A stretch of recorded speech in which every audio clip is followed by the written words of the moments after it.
വിദ്യാർത്ഥികൾക്കായി തിരുവനന്തപുരം നഗരസഭയുടെ കീഴിൽ നടന്ന ലാപ്ടോപ്പ് വിതരണത്തിൽ വ്യാപക അഴിമതി. സാമ്പത്തികമായി പിന്നോക്കം നിൽക്കുന്നവർക്ക് നൽകേണ്ട സഹായം വിവിധ വാർഡുകളിൽ ലഭിച്ചത് വിദേശത്ത് ജോലി ചെയ്യുന്നവരുടെ മക്കൾ അടക്കമുള്ളവർക്ക്. വ്യാജരേഖകൾ ചമച്ച ലാപ്ടോപ്പ് സഹായം കൈപ്പറ്റിയവരിൽ പാർട്ടി പ്രവർത്തകരുണ്ടെന്നും ആക്ഷേപം.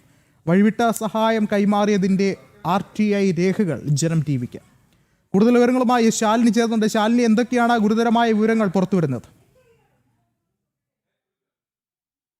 വിഷ്ണു, തലസ്ഥാന ജില്ലയിൽ പ്രത്യേകിച്ച് തിരുവനന്തപുരം നഗരസഭയ്ക്ക് കീഴിൽ 2023-24 വർഷത്തിൽ സാമ്പത്തികമായി പിന്നാക്കം നിൽക്കുന്ന കുട്ടികൾ, വിദ്യാർത്ഥികൾ, അതായത് SC/ST വിഭാഗത്തിൽ വരുന്ന വിദ്യാർത്ഥികൾക്ക് നൽകിയ ഒരു സഹായ വിതരണത്തിലാണ് വ്യാപകമായ ക്രമക്കേടുകൾ, അഴിമതികൾ നടന്നിട്ടുണ്ട് എന്നുള്ള വിവരാവകാശ രേഖ ഇപ്പോൾ ജനം TV പുറത്തുവിട്ടിട്ടുള്ളത്.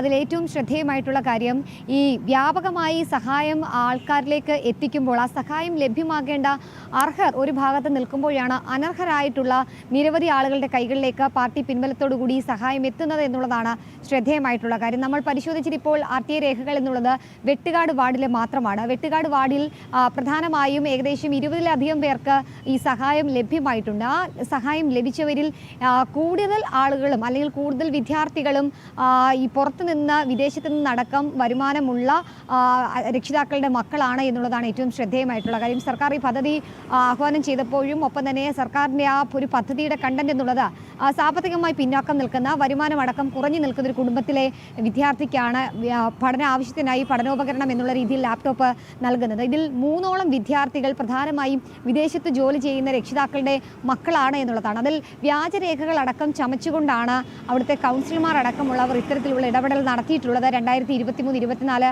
വർഷം എന്നുള്ളതാണ്.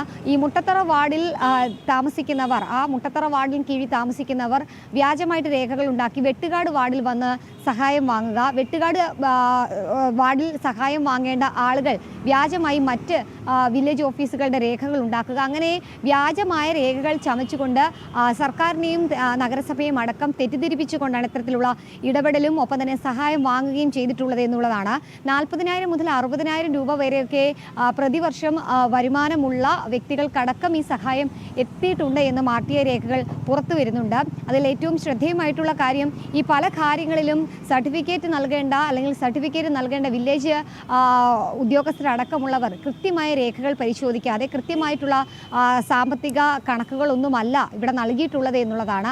ആ വ്യാജരേഖകൾ ചമച്ചുകൊണ്ടാണ് അല്ലെങ്കിൽ വ്യാജരേഖകൾ ഹാജരാക്കിക്കൊണ്ടാണ് പല വിദ്യാർത്ഥികളുടെയും രക്ഷകർത്താക്കൾ ഈ അപേക്ഷ നൽകിയിട്ടുള്ളത്. എന്തായാലും തലസ്ഥാന ജില്ലയിൽ ഏറ്റവും ശ്രദ്ധേയമായി ഇപ്പോൾ കഴിഞ്ഞ കുറച്ച് ദിവസങ്ങൾക്കുള്ളിൽ വിദ്യാഭ്യാസ സ്ഥാപനങ്ങൾക്കടക്കം ലാപ്ടോപ്പ് നൽകിയതിൽ വ്യാപകമായ ക്രമക്കേടുകൾ നടന്നിട്ടുണ്ട് എന്ന് വിജിലൻസ് അടക്കം കണ്ടെത്തി. അതിൻ്റെ നിയമ നടപടികളടക്കം ഒരു ഭാഗത്ത് നടക്കുന്നതിനിടയിൽ തന്നെയാണ് അവിടുത്തെ ഭൂരിപക്ഷമുള്ള ഭരണകക്ഷികളുടെ ആളുകൾക്ക് വേണ്ടി ഒപ്പം തന്നെ CPM-ന്റെ പിൻബലത്തോടുകൂടി CPM അനുയായികളുടെ മക്കൾക്കടക്കമുള്ളവർക്ക് ഇത്തരത്തിൽ വഴിവിട്ട രീതിയിൽ ലാപ്ടോപ്പ് നൽകിയിട്ടുള്ളത് എന്നുള്ളതാണ്. അതിൽ ഏറ്റവും എടുത്തു പറയേണ്ടത്, അർഹരായ ഒരുപാട് ആളുകൾ, നിരവധി പേർ പുറത്തു നിൽക്കുമ്പോഴാണ് അനർഹരെ തിരികെ കയറ്റുള്ള ഇടത് സർക്കാരിൻ്റെയും ഒപ്പം തന്നെ ഇടത് കൗൺസിലർമാരുടെയും അവിടുത്തെ ഉദ്യോഗസ്ഥരുടെയും നീക്കം എന്നുള്ളതാണ് ശ്രദ്ധേയമായിട്ടുള്ള കാര്യം. വിഷ്ണു.